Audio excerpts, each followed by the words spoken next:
ঝাড়গ্রাম পৌরসভার 12 নম্বর ওয়ার্ডে রয়েছে কংসাবতী দপ্তর। তার পেছনে রয়েছে কংসাবতীর জমি, আর সেখানে চলছে জমি দখলদারি। কংসাবতীর সেচ নালার পাশে গড়ে উঠেছে একের পর এক বসতি বাড়ি। তবুও প্রশাসনের তরফে নেই কোনো পদক্ষেপ। রাজ্যের মুখ্যমন্ত্রী কড়া নির্দেশের পরও এমন কাজ কিভাবে চলছে সেই নিয়ে অভিযোগ উঠেছে কংসাবতী দপ্তরের বিরুদ্ধে।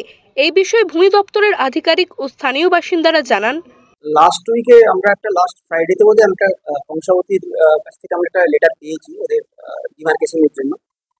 কিন্তু যেহেতু কংসাবতীর ক্যানেলটা অনেকগুলো প্লটের ইনভলভমেন্ট থাকে আর কি, অনেকগুলো মৌজার ইনভলভমেন্ট থাকে, সেক্ষেত্রে একার পক্ষে তো বিএলআর পক্ষে হয়তো এই মেজারমেন্টটা করা সম্ভব নয়। তো আমরা যেটা ভেবেছি যে জয়েন্টলি আমরা একটা এরকম ফিল্ড ইন্সপেকশন করব এবং সেটা মৌজা ম্যাপ ধরে ধরেই আর কি, এবং যে ইরিগেশনের যে ম্যাপ থাকে সেই ম্যাপটার উপরে বেস করে এবং প্লাস আমাদের যে মৌজা ম্যাপ, এবং আমরা ভেরি রিসেন্ট আমরা এরকম একটা ড্রাইভ দিচ্ছি আর কি, যাতে এরকম ইলিগেল এনক্রোচমেন্টগুলোকে এগেইনস্টে কিছু স্টেপস নেওয়া যায়।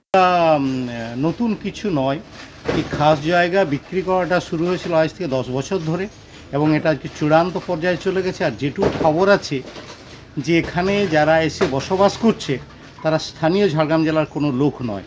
তারা কেশপুরের পাবেন, মুর্শিদাবাদ পাবেন, মালদার পাবেন। এক কথায় হয়তো খোঁজ নিয়ে দেখা যাবে যে সবকটাই হয়তো বিতর্কিত লোক আছে, এমনকি কেশপুরেরও লোক আছে। এবং একটা ইচ্ছাকৃতভাবে একটা জনবিন্যাসে বিপর্যয় ঘটিয়ে দেওয়া হচ্ছে বহিরাগত এনে, এবং এই জায়গাগুলো বেচাকেনার সাথে ডাইরেক্ট কংসাবতী প্রজেক্টের সাথে যুক্ত আধিকারিকরা জড়িত আছেন, এবং তাদের মদতে এটা বেচাকেনা চলছে কিছু স্থানীয় এজেন্টকে দিয়ে। এলাকার বাসিন্দা নয়, অন্যান্য জায়গায় বাসিন্দাদের বসত বাড়ি গড়ে উঠেছে কংসাবতী দফতর ঘিরে। কাদের মদতে তারা এই কাজ করছেন এবং প্রশাসনের উদ্যোগ নিয়েও উঠেছে প্রশ্ন। ঝাড়গ্রাম থেকে অরূপ ঘোষের রিপোর্ট, ওঙ্কার বাংলা।